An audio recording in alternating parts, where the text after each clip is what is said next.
Firstly, how responsible are you for things you've done in your past? What a question that is. Isn't that a brilliant question? What a fascinating subject matter.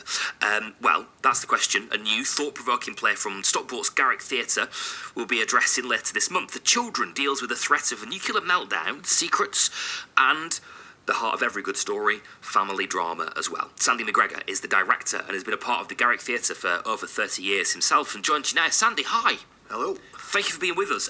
What a subject matter. This is so this is also dealing with the threat of nuclear meltdown, as I say. Yes. Which is a really big, quite heavy subject matter with so much drama attached to it, isn't it? Yes, it is indeed. Tell us about the people and the characters that are there are 3 characters in the play.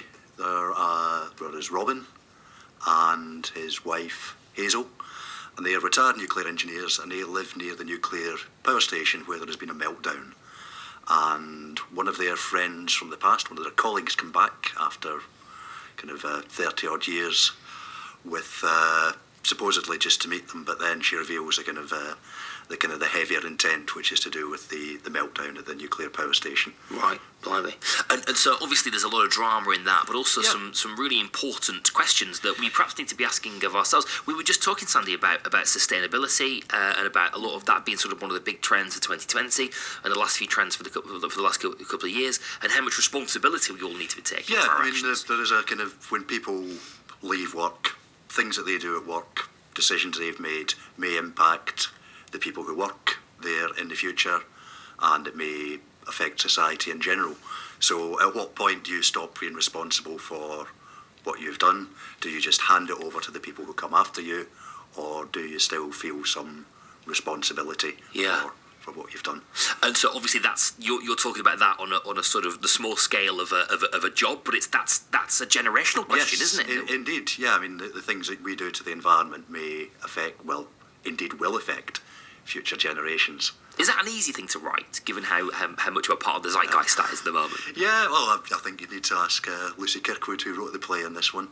But she's certainly come up with some interesting questions in it that will get people talking. There's no answer in the play, but you will kind of watch the play and think, which attitude of which character is the one that most resonates with the way that you feel. And obviously you'll question your own decisions about and your own thoughts about things like that. So it's a very thought-provoking play. So is it about personal responsibility or collective responsibility? It's both, really. Oh, okay. The kind of the scenario in the play that is decisions were made when the nuclear power station was built that are now causing problems 30 years down the line. So, the shortcuts or decisions that you made are then impacting the people who work there now and future people. So you've got to think, okay, what would you do in that scenario? Are you prepared to kind of go back and do things, or do you just say, well, I did my job at the time, that's it? So it might not be directly comparable, but obviously naturally the smash hit programme Chernobyl of this year comes to mind, that charted the events of Chernobyl. I don't know if that played into the inspiration. I wonder if it was one of the things in the playwright's mind when she wrote it. The play was written in 2016, which is obviously after the incidents of Chernobyl, but before Chernobyl, the TV series. Yeah. But there are, if you watch the TV series of Chernobyl, there are things that will resonate with you, as in who's being held responsible, who's going to be held to account, and who's going to pay the price for it. And those big questions that make you question what your role is and what you do and how you live your life they often make the very best theatre, don't they? Yes, because there is no right answer, there is no wrong answer. It's kind of what you feel, your own kind of feelings in it and your own ethics. And I suppose it's what you can live with as well, isn't it, as a human being? Yes, and also that one of the other things that comes in is your opinion different depending on whether or not you've got children.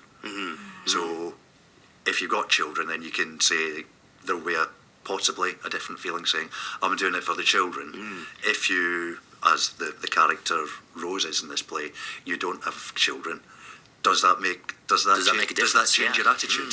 Sandy, you've had 30 years at the Garrick, haven't you? Yes. Wow. In Stockport, which is an incredible feat in itself. Tell us more about the place and about the people, the group. Yeah, the Garrick was founded in 1900, so it's been around for 120 years. Yeah. So it's a sort of fine tradition of producing plays of all kinds. It's always gone for, as well as popular plays, they've always been pushing for new writing, innovative writing.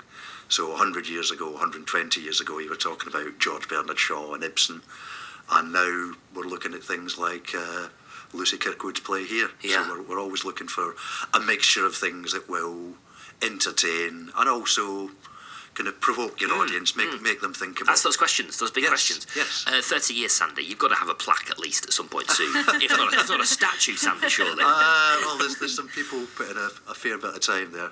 We did have a plaque unveiled to mark the founding of the Garrick, and we got Sir Ian McKellen to come and do that. So I was there when he did it and introduced him, but it's no plaque to me, I'm afraid. Okay, one day soon. The campaign starts here.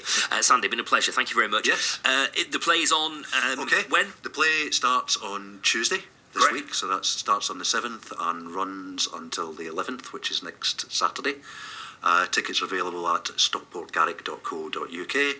And we have car park on site. It's very handy for the trains and the buses, so I would encourage people to come along and brilliant, enjoy themselves. Good stuff. All right, Sandy, lovely to meet you.